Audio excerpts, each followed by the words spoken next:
Right. I believe we are live. I would believe we are live. So, I just need to check up on something with my friend Bertram. Good afternoon, ladies and gentlemen. We are Gary and I on the Arsenal 101 as well as Cranky Live channel, team in the ready house. to stream the Arsenal at home in the Champions League against Paris Saint-Germain game watch along. So I just need to do a little bit of homework. So Gary, I'm going to put up for you. Talk us through it, my guy. Yeah, so the team is unchanged from that against Leicester City. Arguably our strongest team.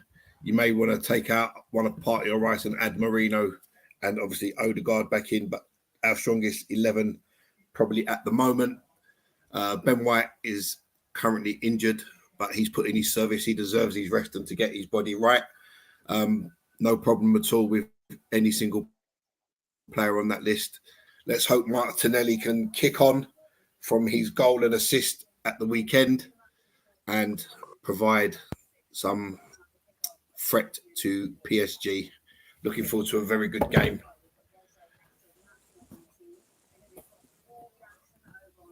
And Saka captains the side, which will be his first experience of captaining it in the Champions League, I believe. Substitutes on the bench. Bench is looking fairly strong. Kiwior, Jorginho, Namweri, Sterling and Jesus, and Mikel Merino takes his place on the bench for the first time since signing in August. So we'll be happy to have him back. But yeah, the bench is looking slightly stronger. Obviously, you've got the under 21 boys in there. Kakuri, Josh Robinson, I believe that is, and Nathan Butler Odededi, and Lewis Scully. I consider Scully and Namweri actually members of the first team, so I'm not going to do them a disservice and put them with the under 21 guys. So yeah, the bench is looking strong enough. Onto the PSG, obviously, team packed with stars. Interesting tonight to see how we cope with Mr. Bradley Barcola. And that Vintaha in midfield. Looks like a decent player. But I think they can be got at the back. I don't think they're as strong defensively. So it should be a very, very good contest. What will be interesting with that Barcola is if he starts running. Sorry, Gary. Sorry, two players I actually have. I'd like to mention actually is that Zaire Emery, 18-year-old youngster, rapid as hell, very fast player, looks a good. And I saw him last season. And the other player is Dedrick Doué, who Paris Saint-Germain added to their squad in the summer. Player again, I mentioned it at the weekend. I got to see him at the Olympics, and he looks mustard. He looks very good. We'll be interested to see him.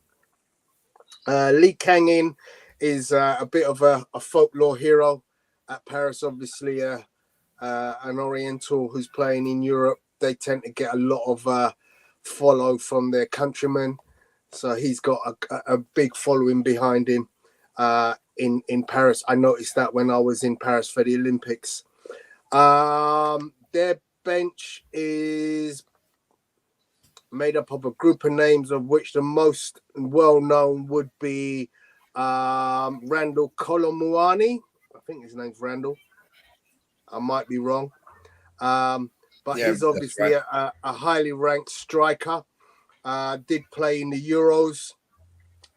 Cannot get a place in the first 11 tonight, but obviously a player that, you know, we might need to look out for if he comes on.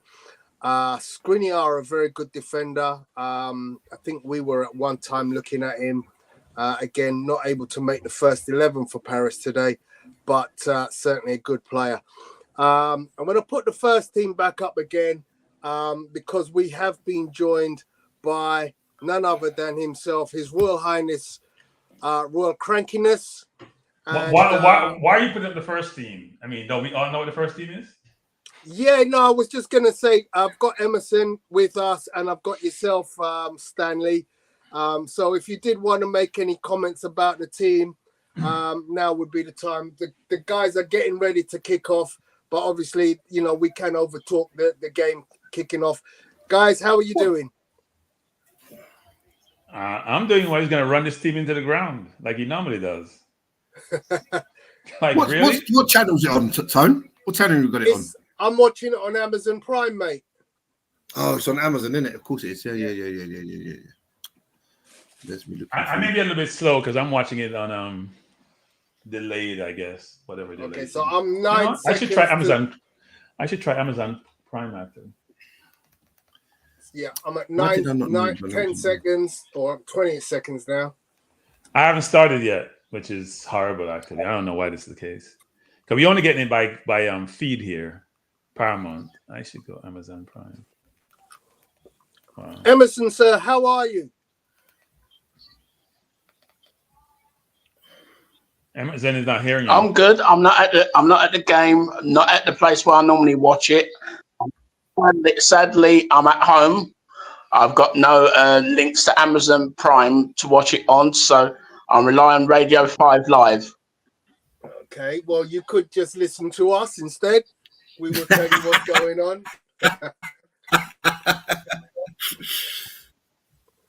What is going on here, man? Now, you want to see my antics if we score? Oh, nice move by Tim Buckley going around. And regarding the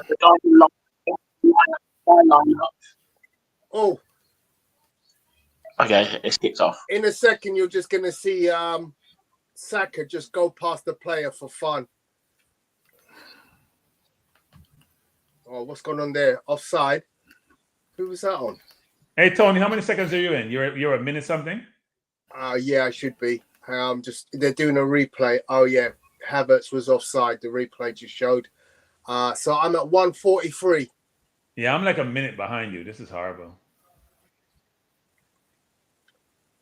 So Arsenal's press forced PSG into a long kick, which goes straight to David Raya. They really haven't been able to do anything with the ball so far. Every player from the Paris Saint-Germain team that has so far received the ball has had the ball tackled from him. He's not been able to make a single pass. Oh. Arsenal doing their usual from the back as David Raya played it out to Calafiori. Very tight passing in and around the Arsenal penalty area, but they seem to know what they're doing. It does give you a little bit of ball goes long towards. Oh, he's in! Oh, great ball from Raya for the on-running Martinelli. They looked to use Martinelli's pace to get over the top. He was inches away from just tipping it over the top of Donnarumma. Donnarumma just about made it, and a collision between the two players ensued.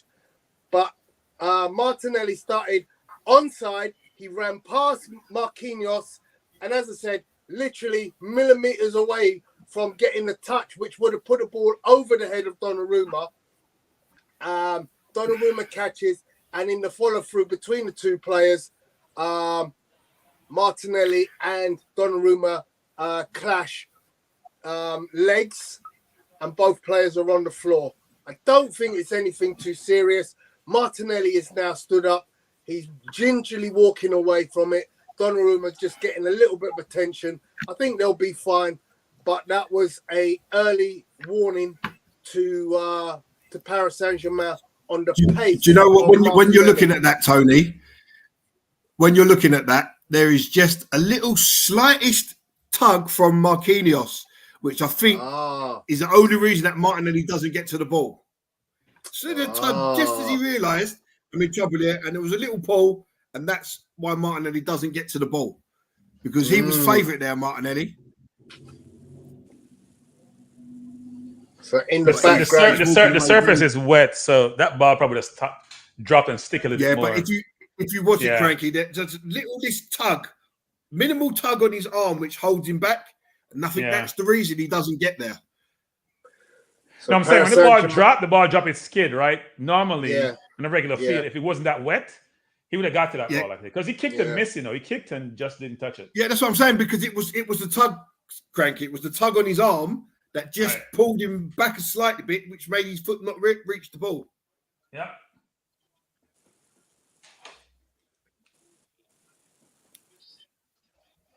Well, we're in the ascendancy, so that's good. Yeah. And there's no Dembele today, right? That's Can't get along correct. with his manager. Falling out with the He had manager. an innit? argument. They probably had history from before, probably. Wasn't he the manager at Barcelona when Dembele was there? At one Yes, point? he was. Yeah. Yeah. So I'm at 4 minutes 25. You must still be ahead of me, Tone. Yeah. 25 Yeah. seconds. Yeah, I'm at 4:38 now, so getting a little bit Saka better. not there. Saka made a bad decision there. He tried to run around players in his own half, was dispossessed, and literally left Paris Saint-Germain with an opportunity to get a shot off, which they failed to take. Foul on the defending Trossard in the box as he came back very quickly to get his foot in on a ball. That's the kind of work that Trossard does that he doesn't get a lot of plaudits for. Because very quickly there, Saka got us into a load of trouble, and it was Trossard who rescued us. Yeah, he didn't protect the ball well, actually. Trossard He's done got a well good there, job. but it was a bad touch from Barcola, because had he taken it on his left foot, he would have been clean to get a strike away at goal. But the touch was bad, and it took him inside and allowed Trossard to get back and make the tackle. But That should have been a yellow card, by the way. That should have been a yellow card. It did mean to kick him, but he kicked him. Regardless, it should have been a yellow card. He kicked right through Trossard. I'm not sure on that, Cranky, because the reason I say that... He kicked through Trossard. Yeah, but the reason I say that is because I don't think he knows Trossard's coming. It doesn't matter. It doesn't matter, coming Tony. from his blind side. This is not about whether you're intending or not. It's about outcome. Yeah, but it's the about problem outcome. The problem is, Cranky. Oh, look at this press. 5-man press. Wow. That was one of the heaviest presses I've ever seen Arsenal go with. They literally surrounded 4 or 5 men in the Paris Saint-Germain box, forcing them to make a hurried clearance, which they now got a throw in from. But yeah, Cranky, the one thing I would say in their defense of not getting a card there was that when Trossard came in, he came in from the player's blind side. So Doesn't the player matter, Tony. is going to Tony, I understand. Tony, I know exactly what you're saying. It doesn't matter. Oh. Look at Nani getting a second yellow card against Real Madrid way back. I'm telling you, didn't mean to kick the player, went for the ball, kicked the player.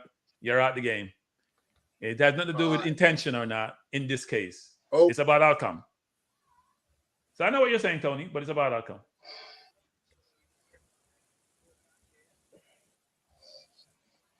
Here's an example, Tony. If I put my head down to head the ball and you kick me in my face and I head the ball away, aren't you culpable? Yes. Oh, okay. Same concept. Same concept. You didn't mean to kick me. You should be a lawyer, Cranky. No. Go on, Martinelli. Go on, Martinelli. Calafiori in. Saka 1-1. Oh, he does what he normally does. He goes for that top left-hand corner. He was inside the box. Ball played to him from Calafiori, who found himself in the 10 position. Yeah. Finds Saka on the edge of the box or in the corner of the box. Drops his shoulder to come inside and to find that shot into the top left-hand corner. He just overcooks it. The press is high again. Arsenal win the header. So Tony, Yeah. should he have played in Timber? I didn't see Timber. Sorry. Okay, so it's a little bit late. Oh. So when he goes up, was it Timber or Calafiori? Maybe it was Calafiori instead of Timber. No, it's Timber. It's Timber. Timber was coming on the outside. You probably saw him late though. You probably didn't see him. Yeah. So late, Probably even I didn't see him. Oh, nice turn from, who was that? Hakimi. Great turn from Hakimi. Looked like he had done Calafiori a kipper with the touch that came over his head. But Calafiori turned quickly and was able to recover quickly enough to force a corner ball.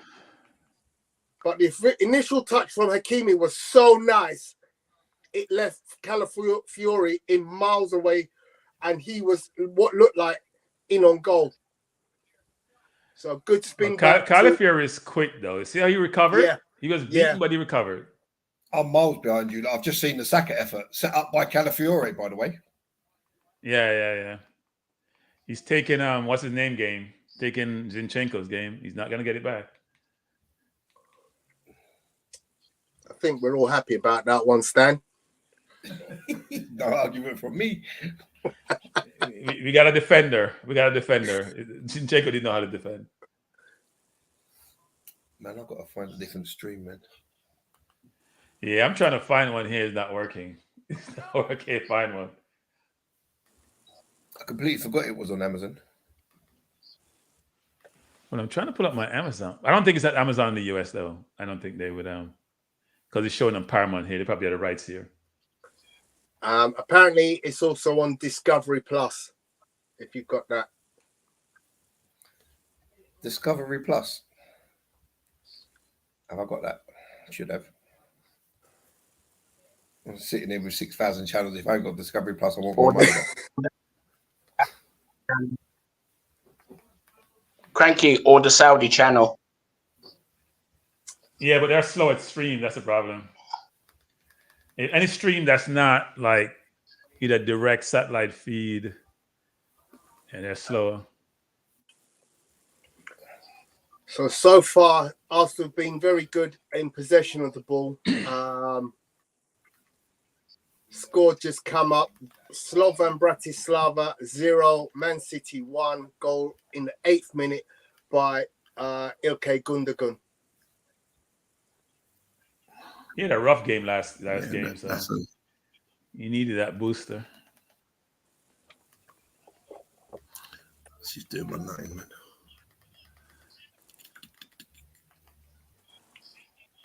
See Gary working hard to find something that gives him a faster stream. Gary's like me, can't find a stream that's quick enough. Does drives me crazy. He's offside. Because sometimes on my, must be offside. Sometimes on my stick it doesn't show what's on. So if I go down to where I normally watch it, like on the South African channels and stuff like that, there's an offside by a country mile. He's like 7 feet offside. Yet he lets the play go on until he shoots when he's clearly offside. What's going on here? Oh, right. Okay. Right. What minute you at now, Tone? 12:29. Yeah, I'm at 12:05. Not a bad shot though. Yeah. But no, he's for some reason by the cameraman decided to pan into the ultras of Paris Saint-Germain, who are absolutely going mental. Lovely pass from Partey. Beautiful to Timber. Timber running down the wing, out to Saka, edge of the box, delivery. Oh, Donnarumma used every inch of his frame there to pick that out of the sky. He doesn't get to that. 6'8", Donnarumma, isn't he? He is massive. Yeah, he used every inch of that frame. I mean, he couldn't have been higher. He picked it off his tips of his finger. A good pass by Partey though to break that semi. Yeah, that's what I like about Partey, which I think you and I are both so glowing about with the way he plays. And that's where if Declan Rice wants to take that 6th position, I think he's got a problem. Saka need to play the ball down the line to Timber. Let the defense come over is a better chance of cross. You're trying to go far post when defense is set. The pass down the line change. Saka's been playing selfish of late. Pass the down ball down the line. Let the defense not have to react to you. You can even go in the box and create space. You're trying that far post stuff is not working. Play the ball down the line. And my feed just stopped, by the way. I don't know. How you getting on, Emerson? You got your commentary going on? Emerson probably falling asleep. Yeah, I'm listening to it. They're a few seconds before commentary. When you listen to it on the radio, it makes it sound so exciting. So I'm listening in one ear. Guys in the So you're saying Tony's not exciting, Gary? Is that what you're saying? No, I'm saying no. When you listen to it on the radio, you listen to it on the radio, it makes it sound so exciting, and they ain't even going out their own half. You know, Gary, we have moved away from those days, Gary, when we are the slave of the commentator. We no longer slave of the commentator. We're the commentators now. We're the commentators. Well, yeah, for Emerson, yes. So someone just mentioned about getting it out of their own half, and Paris Saint-Germain are struggling. Arsenal have 8 players in their half right now. The press is so strong. So I guess we have done our homework on them because we haven't been pressing that strong of late. Yeah. They are struggling. They're playing 3 at the back. They're playing 3 at the back, though, aren't they? They're playing 5. Yeah. They got 3-4-3, looks like. There's a foul just been given against Saka. It's soft, very soft. The player runs into Saka. Yeah, that's the weakest obstruction thing I've ever seen. It's a foul. It's a foul. Sorry, it's a foul. You think so? Yeah, he moved his butt. He's holding his throat. Look at it again. Because I saw it after you told me, so it's better. I see it in hindsight. He moved his butt. He's not as obvious. He moved his butt into him. See it again? Yeah, no, he moved into him. The player didn't try to get out of the way, but he moved into him. So once again, they played and the press is full on. Every player in the Paris Saint-Germain half is marked. They can't get it out of their half. The ball has just dropped into the Arsenal half. Not a single Paris Saint-Germain player in the half. Oh. Clearance from Raya was overcooked. I think Gabriel Martinelli got caught on his heels there because he could have, if he'd have sensed that ball was going to come, been in that space.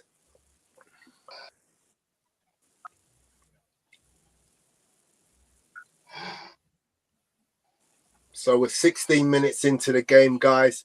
Arsenal pressing hard, playing very well, having a lot of possession. Still haven't quite created an open opportunity. One strike over the goal from Saka so far has been the closest, but we are pressing extremely high up the pitch and causing Paris Saint-Germain kittens in terms of getting the ball out. Such a press has just resulted in another goal kick because they tried to play out and the ball didn't go any more than 10 yards out from the byline. Literally, they're trying to play it in amongst their back four. The ball isn't going anywhere. Man City have now gone 2-0 up, 15 minutes in, goal from Phil Foden. And I just think that offensively we are challenged this season. I know people are realizing that. I know we scored 4 at the weekend, but we're just not fluid offensively. Great ball from Calafiori into Trossard. Trossard in the 10 role. Lovely feet from Trossard. Plays it out to Timber. Timber out to Saka. Overlap from Havertz. Havertz gets the ball. He's free. Oh! He put it on a plate. He absolutely put that ball on the plate. And nobody took the chance. If anybody takes the chance, that's an easy tap-in. Yeah, I'm just seeing it now. It's a tap-in if anybody takes the chance. You literally just have to fill the space behind the goalkeeper and there's a goal. See there, Martinelli there, or is it Rice at the back post? Is it Rice at the back post, Tone? He has to gamble. Rice. Yeah, it was Rice. He has to gamble and come in. There's nobody behind Trossard. You have to become that man. You're no good playing outside the box. I'm sorry. I don't agree with the panelists on that. There's nobody in the box. He has time. There are 2 minutes enter the penalty spot. Play the ball back. Don't play the ball straight across. Somebody has to make that run. No, there's nobody there. We can't say they're supposed to when there's nobody there. He has two men on the three men actually. You can't say nobody's there. Declan Rice is inside the He's box. far post behind the He's defense. in the box, Cranky. Nah, I don't agree with you, Tony. Okay. We agree to disagree. 1-0, guys. 1-0. So we're all behind. We're all behind by a good distance. Into action. 1-0, guys. 1-0, guys. So thank you, Emerson. You was asleep. The cross comes in from the left flank. I hate this feed. Leandro Trossard and Kai Havertz rises. Glorious cross because it's put in the one place that Donnarumma can't get to it. 1-0 Arsenal. Brilliant. But do you know what, Tone? Donnarumma is a good shot stopper, but he's not a great goalkeeper feet wise and coming for crosses. I don't know if I agree with that, Gal. Yeah, I've watched him a couple of times, Tony. Tony, he has to get that. He has to get that. Donnarumma's 6'8", right? How's he got beaten to that ball? You know, he has to. You know what? It came flat though, Gary. It's a brilliant cross. A brilliant cross. It came flat. Brilliant cross. It wasn't one that went up and down. It came flat, so it's very hard for him to get there. Listen, I'm not complaining. We've scored. I don't care. But I'm telling you, Donnarumma ain't all he's cracked up to be. I've watched him a few times, and I haven't been impressed. Shot stopping. I don't know about that. I saw England against Italy in the Euros with the penalty kicks. I don't know about that. Yeah, he looked like he was great. That's against England. You're talking about penalty kicks. Okay, look at this. So Havertz is moving. Yeah, by the time he start moving, now the only thing you fought him on, should he have been that deep? That's the only thing. Because he was almost on his line. Look, see? Should he have been that deep? That's bad goalkeeping. Whichever way. Should he have been that deep? That's the only question, Tony. But otherwise, it's a flat cross. It's hard to get to.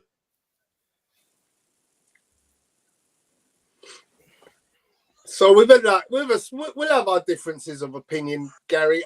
I'm with Bertram on that one. I think it's a perfect cross. I don't think Donnarumma stood a chance where he placed it. I think Donnarumma's too big and hefty. He can't run. No. Like I say, I'm not complaining because we scored, so I don't really care. I don't care about Donnarumma, man. He ain't my keeper. My keeper's Mr. David Raya, mate. No, it's a good goal. It's a good goal. It's a tough one, right? You could blame all you want. It's like last time when we saw what's his name scored against us from Leicester, the right back. You could blame Califieri, say he should be closer to the man, but the ball came over at a good height, and he put it in the corner. Sometimes you just have to bow your head to a good goal. Yeah, that was Justin, wasn't it? James Justin. Yeah, James Justin. Yeah. But that way, Jamaican heritage. He needs to get his passport. Sign him up, McLaren. Sign him up. He needs to get his passport. Yeah, he needs to go ask for a clearance. You've done your due diligence. I've been following Justin for years before he tore his ACL. Oh. He tore his ACL. Was out for basically a year, but it's almost like 2 years, frankly. Cranky knows, man. Cranky knows. Cranky's in the know. Yeah, no. Good player. What about DJ Spence? Is he yeah, Jamaican heritage too. He needs to get his passport too. All of them need to get their passport. I actually know his mum. Oh yeah? Well, I was saying, where's the banner, Tony? Sorry. Yeah, I'll sort that out. I'm glad Spence is getting a chance to play now, though, because when he went to the Conte gave him no chance. He went to Italy, came back, and now he gets into the team. He's on the bench, but he's getting game time on the Postecoglou. So good thing for him. He's a good player. Remember when he played against us for Nottingham Forest and he shut down Martinelli? Absolutely. That's where he made his name acting. I think he probably, I know he was at Middlesbrough for a while too. He's a good player. I'm surprised we haven't pursued him actually, but. Well, he did have. We did pursue him because I remember speaking to his mum before he moved, and Arsenal did make contact to No, I was talking about Jamaica, not Arsenal. I'm talking about Jamaica, not Arsenal. Oh, Arsenal did contact him after that game. I was assuming that why didn't we? Yeah. So we changed our minds, I guess. Yeah. Oh, okay. Probably Arteta.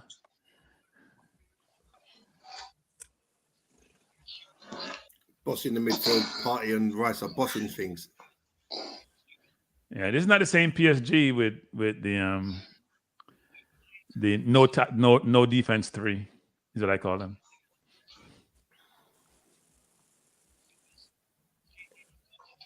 Well, the flair players for Paris Saint-Germain as yet have done absolutely nothing. None of the players that you would consider attacking threats have posed any threat so far. And, touch wood, that continues for the remaining part of this game. I think they're more dangerous players than Dembele, actually, and he's not here today. So yeah. He'll take it on and dribble, right? He's going to create. Well, the top scorer in France right now is Barcola. Yeah. So he's on. Yeah. He's in. Barcola's in. Timber just about makes it. Oh, well done, Julian Timber. I like this. I like this Barcola, Tone. I mentioned him the other day, didn't I? You did. Yeah, he's in the France team, isn't he? He's in the France team. Yeah, very good player.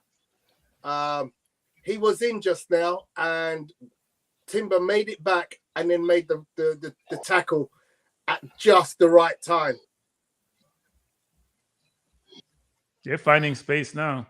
Yeah, well, he got away from Timber, didn't it? He got away from Timber. They just showed the chance that Havertz set up just before. Wow, Timber, brilliant play. Yeah, you see how he faked a block and then he recovered, right? Yeah. He faked a block and then just stretched his leg out. It's almost like something predetermined on his part.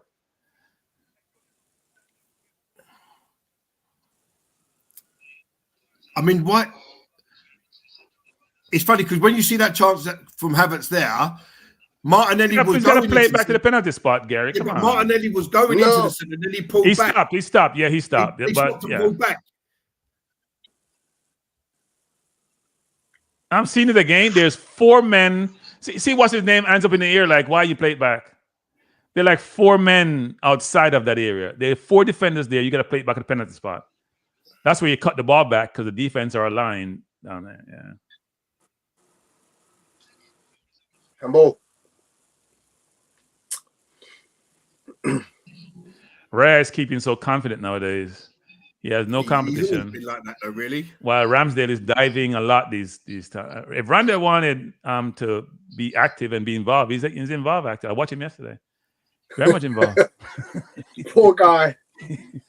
It must be a nightmare. You leave a brilliant team and have to go to a struggling team. Is tough. You know what? You understand the desire to play, but the choice that you make is not a good one. Yeah, the thing is, when you consider that he was once an England goalkeeper, standby, and he was probably gonna start in a top 10 team,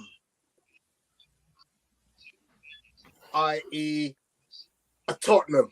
He's probably better than Vicario. Yeah, I would say that. A Wolves. He's better than Sanchez at Chelsea. Better than what Brighton have got. Yeah. So it's interesting that that option didn't come. Paris on the attack. Ooh. Oh, good effort from Mendes. I think it hits the bottom of the cross of the post on the left hand side. It definitely had Raya stretching. He got past Saka too easily, and then he shot across, and I'm pretty certain it just hits the outside of the post. Saka got caught there, really. Yeah, it's hit the outside of the post.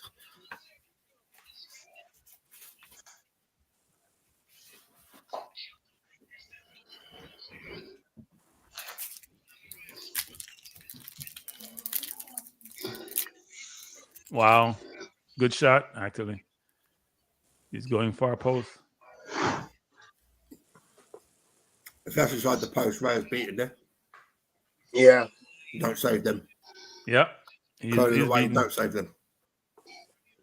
But I think Saliba needs to engage a little bit quicker, though. You got to stop the ball. Nice ball. Go on, Declan. Declan throw. Oh, Declan. if he plays that ball right, he's got Saka one-on-one with the keeper. He gets it wrong. He puts his thumb up. He knows he made he played the pass poorly. It was great interplay from Arsenal. Yeah. Opportunity missed. And that's the part of Declan Rice's game that Mikel Merino, I think, absolutely blows him out the water. So Rice came through, played the ball. Oh, that's Rice. That's not Havertz. That's Rice. No, I said Rice. Oh, I thought you said Havertz. Sorry. He was trying to pass with his left foot. He doesn't have a left foot. I don't think he needed to pass it where he tried to pass it from. He tried to pass with his left foot. He doesn't have a left foot. Put it in right foot. I think he could have kept on galloping there for a little while. He could have done anything except what he did. If he keeps running, that defender has to come across. Yeah, Once it's a bad decision on his part. 100%. Oh, Hakimi just showed. Wow. Hakimi just absolutely ripped Ricardo Calafiori to pieces in a straight foot race. We knew it was going to happen. Hakimi started behind him and ended up in front of him. Oh, Cranky's mates in the house, Tony, Victor. Good save from Raya. But Hakimi absolutely roasted Calafiori there.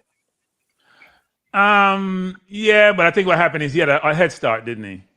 No, he started behind him. No, I mean head start meaning he was in full running. flight. He was in full flight, and Calafiori was jockeying. Now he may be quicker than him, but he was in full flight. Calafiori was jockeying at first.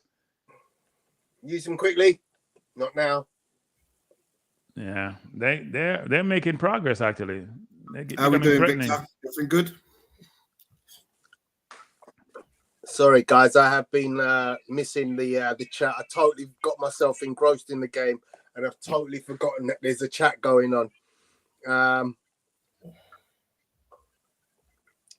Big up to Shay. Nice to see you in the chat, Shay. Big up to Brian Burke. Big up Cranky and the panelists. Brian says that Calafiori sells himself at times. Yes, he does. That's what he did against City. He rushes in and you may be left out there. He didn't sell himself that time, though. It was a little bit different. Brian says Kai can do nothing right in Cranky's eyes. I just said he scored a good goal. Brian just think I was beat Kai. Kai's not my centre forward. He's just a centre forward. Big up to you, Victor, in the house. We are not cruising, my friend. Yeah, I was just going to say that. Up, but we certainly aren't cruising. We were cruising early on, but I think slowly Paris Saint-Germain are getting a little bit more of a heads into this game. Yeah. And if we look at chances created, obviously Reyes just made a save at the post, and they had one that just flew past the post. In fact, yeah, I think they've had 5 efforts on goal, and we've had 2. Calafiori up against Dedrick. No, it's sorry, Dedrick Doué. No, it was Zaire against Gabriel, and Gabriel won that handily. You're not big enough. You're too small. You're too small. Oh, what a turn from Saliba. What a turn. Oh. Saliba just turned on a sixpence just now, left his man for dead. Well, that Zaire Emery looks a bit like Nwaneri, doesn't he? Yeah. It's a popular haircut, Gary, I'd like to say. Other haircuts are available. You could go for me, mine and Stan look.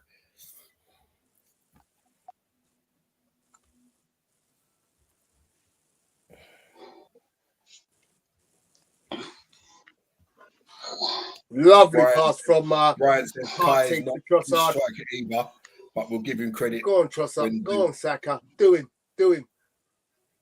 Saka 1-on-1 against Mendes. Saka keeps the ball, but then he's fouled.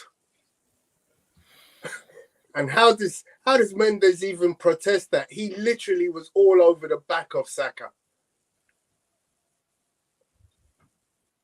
Thomas Partey is playing. This is the Thomas Partey that we love to see. Yeah.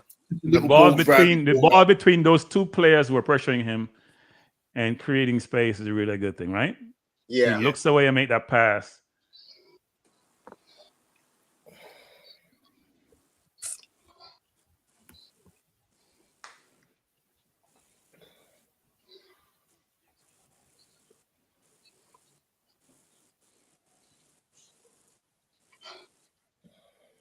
Big up to Conrad Smith in the house.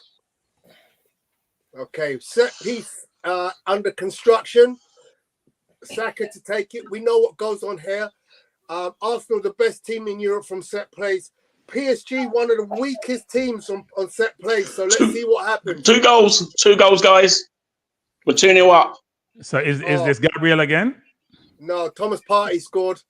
You know, we had 36 goals from set piece in Europe. We have 36 goals over the last Donnarumma's made an 2 years? absolute howler.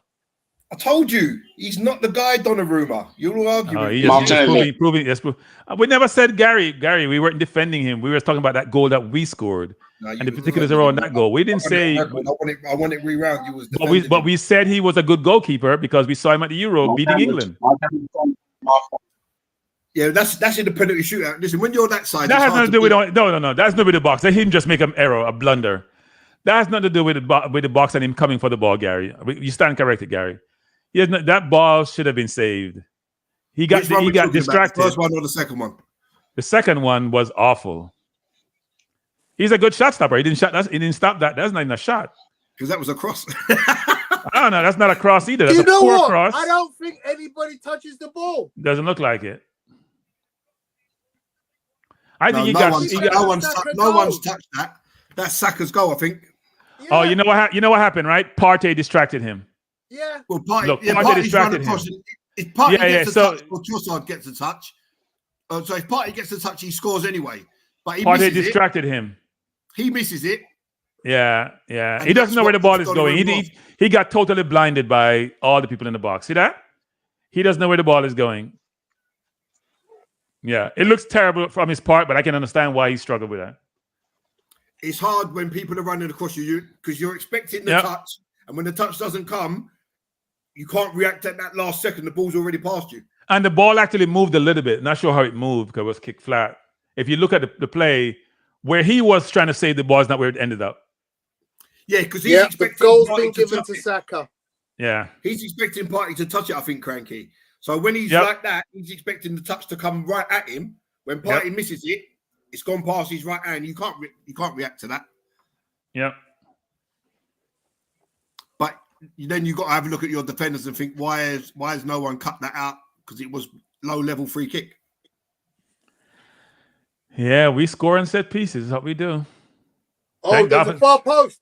Oh, I missed it. Thank God for set pieces for us because we would be in deep, you know what.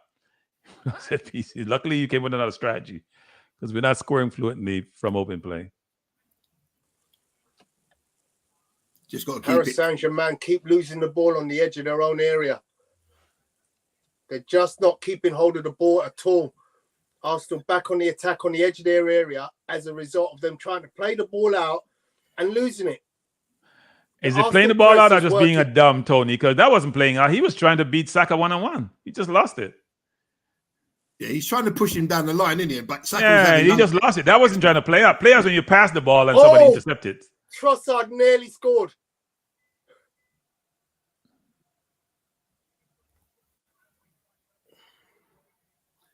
Yeah, it's a great performance so far. And that's a bit of redemption from Saka beating this idiot, beating this clown after he saved the penalty. Oh, come on. Float management in the house, one of Cranky's followers. Big up to you. Oh, that's a good save. That's a good save from Donnarumma. Donnarumma had no idea what happened. Yeah, but the ball just hit him. He had no idea what happened. He puts his body where it needs to be, though, Cranky. Yeah. But if he stays on his feet there, that's probably 3-0. Yeah. That's the hardest ones as a keeper, man, because you've got to go down and you just hope that you get that bit of luck. But then again, when you look at the replay, though, it looks like no, it's Trossard missed kick. Trossard missed kick. Donnarumma didn't do anything. I was just going to say, it looks like Trossard missed kick. No, he missed expecting the ball to come behind Trossard. Trossard should be flicking that ball. with his right foot, flicking it behind him. That's what he should have done. I know what he was trying to do actually, because he's going forward. So Arsenal in heavy press, and Paris Saint-Germain have not got a Danny Leroux how to play around this press. Struggling, aren't they, Gal? Yeah, they gotta go. They have to go over the first line of defense, right? Or go long, one of the two. There's always a counter for whatever you do. Yeah, but see, when you play this sort of way, you don't want to knock that ball long. Hey, City played against us. What did they do with Haaland and De Bruyne? When we played them at our house 2 years ago, they played the ball to De Bruyne, he laid off to Haaland, they're in and goal. I wonder why Siri's talking and not talking to her. Yeah, you and Siri had a falling out. I have no idea what's happening here.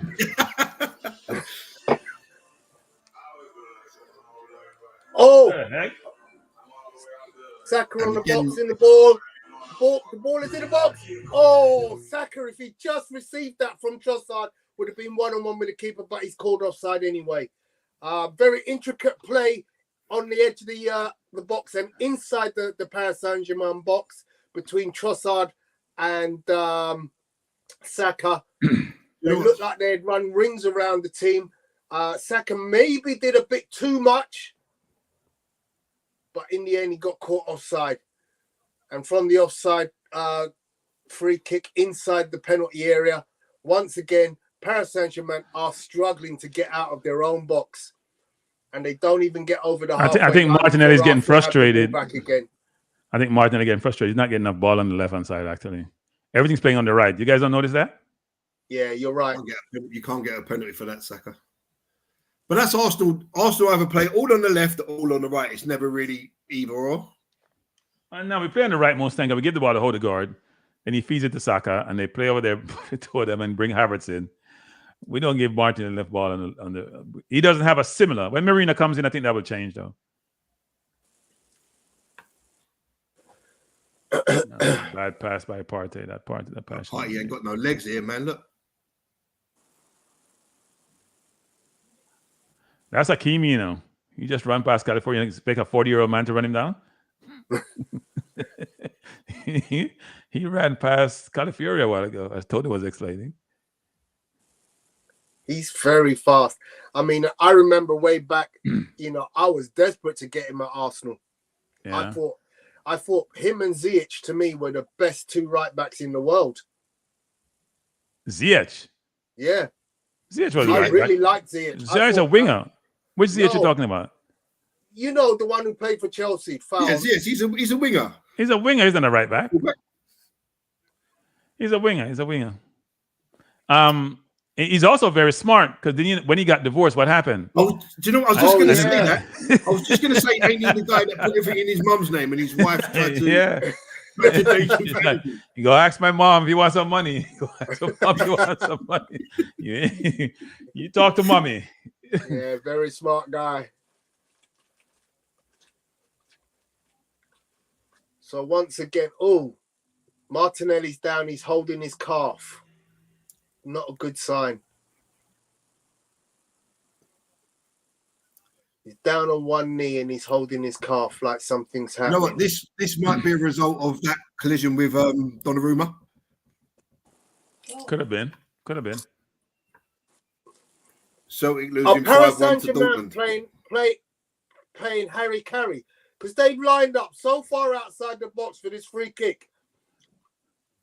This has got to be Martinelli time. Well, Liverpool used to do that at one point, didn't they? When Klopp first came, they would be very high, and then they would move up when you kick the ball, but he changed it after a while. So in this kind of kick, Tony, would you just run Timber down the line to just go get the ball? So Barcola would have to go with him, right? The way Saka has it now, if Rice or... No, that Lee Kang Jan would come across, wouldn't he? If you come across, you're going to create space, aren't you? Well, whoever that is in the wall, there'll be no need for him to be there. There's no need for them two to be there anyway. It makes no sense. So we have everybody up. So who's going to go? We have nobody come from behind. So if they don't move, we are offside.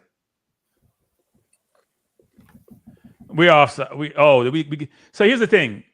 On that play, it doesn't make any sense to me. If they don't move, we're offside. unless we run somebody from deep.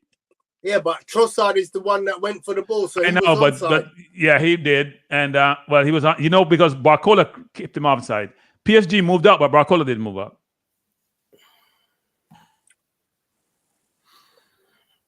And that's what Trossard is instructed to do. Just look at the last man. Stay in line with the last man. So it's like we practice a lot of set pieces. A lot of set pieces. I like the creativity in the set pieces, actually. I think we have made set pieces important. Yeah. Wow. Apparently Dortmund are losing 5-1. Celtic losing 5-1. Celtic losing 5-1 to Dortmund at halftime. Wow. What did you expect, man? Didn't they win their last game at home? They won their last game at home, didn't they? Scottish football's pants. Sorry to all Scotland people in this room. Is Apollo at the game? Yeah.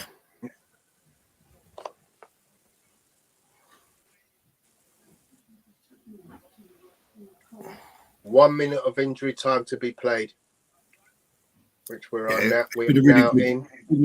Been a really good half. We need the 1 minute when we played City at full time instead of 7.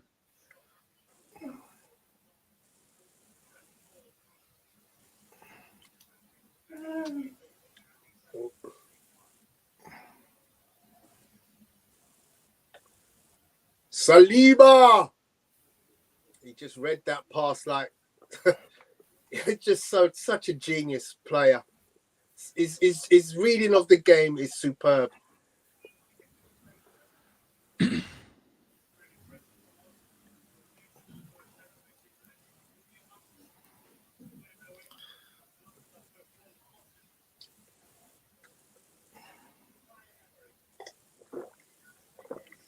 Yeah, Saliba was across like a cheetah, just to shepherd that ball out. I wonder what Enrique's thinking on the bench. Yeah, he's probably going to bring on. Why did they have a fight with Dembele? That's what he's thinking. I don't even think it matters. I don't even think it matters if they bring on Kolo Muani. Yeah, because they need a point man. There's nothing up front to give Arsenal any kind of trouble. They haven't caused any trouble up front. In fact, they've been more dangerous from the wings than they have from anything centrally. Yeah, that's true. Half time now. Second home game running. We go in at 2-0. Well, we're hoping not have what happened the last time. Yep. And he gave up 2 goals in no time. Well, we're at halftime. Arsenal by 2. We need to win this game, and we'll be at 4 points. That'd be a good thing. We want to make the top 8 and just relax. Huh? Brest have won both their games in the Champions League. They're sitting 13th in League One. Wow.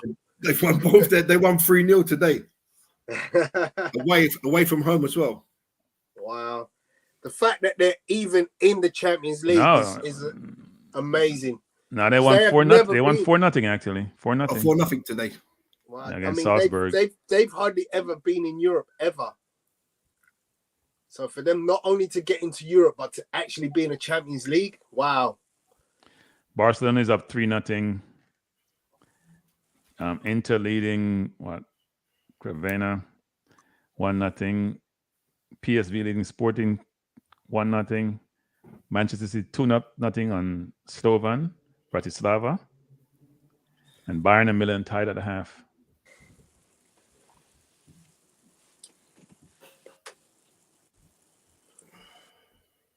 And if you care about the League Cup, Newcastle leading Wimbledon 1-0. Right. So if all the results tonight stay as they are, Arsenal will be sitting in 6th in the table. 6th. Yeah, 6th in the That's table. Not bad. Joint 3rd, really, because you've got Leverkusen, Sparta Prague, City, and Arsenal, and Inter Milan all on 4 points. You said we need to score more goals then, second half. Yeah, our goal difference is +2, obviously, and Dortmund are +7, Brest are +5. So if we get another couple, even if we get one or two more, we'll be ahead of Sparta Prague. I don't think this is the game where we do our goal difference that big. No, I think the next two games in the Champions League are where we start. Hopefully, who are we playing? Goal difference. Who are we playing? Let me find out for you. I didn't look at the schedule.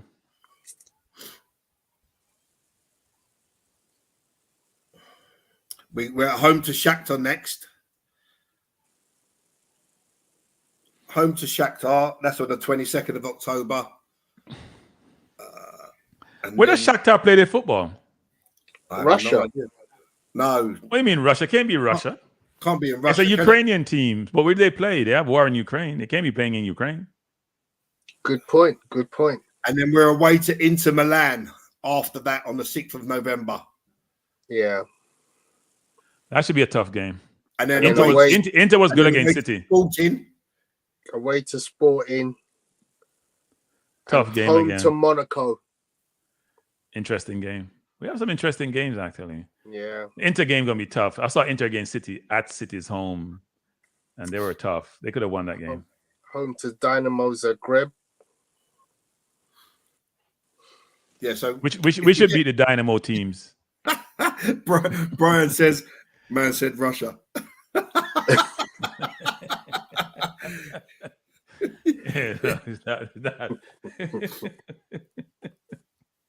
Sneaking into Russia to play. Russia decided to take a break from football for a long time. At least I should say international football and our Champions League type football. Sure, they're playing domestically. Oh, he's done it again. The boy Saka, the star boy. I mean, you know what's funny about Saka? He can have a bad game and still score. No, he can have bad games and still score and give assists. Like bad games, the game after game is not great, and the stats look ridiculous. I have no idea how that works. Ukraine's a province of Russia. What are you drinking, Victor? You mean part of Ukraine is a province of Russia nowadays, and they took it. Province of Russia. Let's leave all political talk at the door. Clarence Seedorf looking quite young, isn't he? Bloody hell, he's got less grey hair than me. Is that Clarence or you? He's got less than me. Do what I do, cut them off. I wasn't going bald when I shaved my head bald, I was getting gray, and I was like, I can't dye no hair. So. Huh? Clarence is using just for men. Like those basketball. The rain's not even landed on that hair. What's going on? Yeah. He was a player, weren't he, Seedorf? He was a player. God. Brilliant. Yeah, easily one of my favorites. Yeah, brilliant. Easily one of my favorites. There's Frank the Tank. So they're just going through the way Arsenal are stacking up. Calafiori in the 10 role. Just outrageous. The fluidity that Arsenal play with is impressive. And it can only get better with Mourinho, I believe. Because I think Trossard and Rice, to me, they're not bad players, but they stifle it slightly. Whereas I think when you've got Mourinho and Odegaard, I think that opens things up a hell of a lot more. Whoa. So Apollo says, since the start of last season, only Harry Kane, 16, and Vinicius Jr., 10, have been involved in more UEFA Champions League goals than Bukayo Saka, who has 5 goals and 4 assists. That is not bad company to be keeping. Saka's stats doesn't reflect his play. I'm sorry, it doesn't. But who cares? As long as the ball goes in the net or listen, if you keep shooting, you will score.